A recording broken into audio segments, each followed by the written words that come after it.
When it comes down to like almost all the stuff that we really build out, I'm often the one that's building the structure and putting stuff together. Like Vex will put together ideas, concepts, all these like themes and stuff that she wants, and then I will flesh it out into something that she finally refines, and that's how we get our final product. So we back and forth on a lot of this stuff. And when I'm doing this, unlike other people sometimes do, I specifically try to exclude myself because I don't want to self-insert and I don't want to take over her stuff like I'm doing right now. This is kind of ironic in a way. Anyway. You get your stream next week. I know, right? Anyway, so the point being, I usually specifically do not include myself in shit. And if people look at that and be like, oh, she's excluding him, it's only because they don't understand how the production process works at all. And they're just looking to pick a fight to try to make people upset on the internet. And it doesn't really work because that stuff doesn't actually matter. When we know the truth about how this stuff works, the only reason we ever respond to this stuff is to educate the people that don't quite know. And then guess what? You gain some knowledge and life goes on. So thanks for that, I guess. But yeah. Thanks for the boost in the algorithm, because now people will go check out the music video. And if you haven't checked it out, take a look at MILF Money on YouTube on Vexoria the Sun Eater's channel. And if you'd like, you can give it a listen on Spotify and most modern music streaming services. Plug and plug. No, but that's like kind of crazy. Over 150K views too.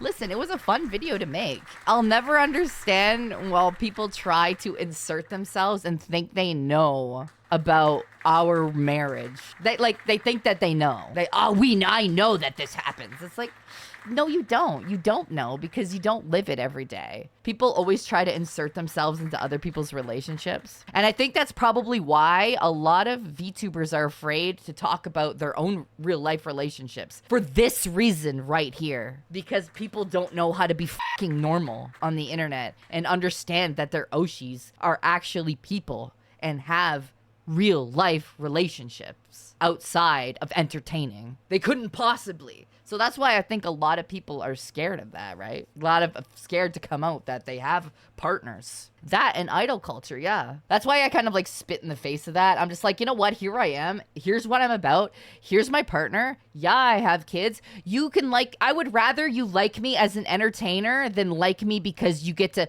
oh, I might get to date her or I might get what's between her legs. I have a shot. Like, I would rather people like me for who I am and what I'm about and how I entertain than people liking me for a chance at dating me. And I think ultimately it builds a more solid community in VTubing when you have that. You have people that like you have people that like your partner, you have people that like your dynamic for who you are, than more about what the VTuber can give to them or they're the shot at dating them. That's more of a solid community, and that's more about what you want at the end of the day, because the ride or die hardcore fans are not going to go anywhere at that point. They're not going to be like, what do you mean she's taken?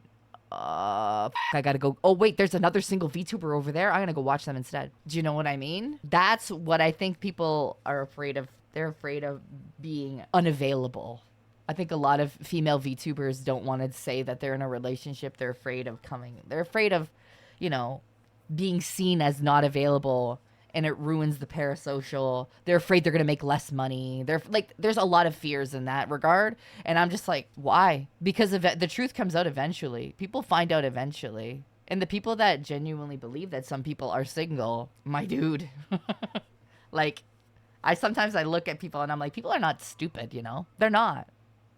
I don't think you guys are dumb. Like, yeah, letting people be parasocial is dangerous because you never know, right? Because some people will go and do crazy things to get your attention. Do you know what I mean? Like, some people will go that extra step and they will stalk you. Yeah, that one guy came in asking about cotton. I've had people come up to my meet and greets. I had this happen at AX. People come up to my meet and greets and ask me to relay comments and questions to Cotton at my meet and greet. They say, hey, can you give me a message to Cotton for me? And I'm like, did you not go to her meet and greet? Ultimately, it's really disrespectful to do that to somebody else. But like, it puts me on the spot too, because if I say no, I look like an asshole in front of everybody. And then if I say yeah, I'm just enabling, right? So it's like you can't win in that situation. It's one of those things like, oh, all right, sure.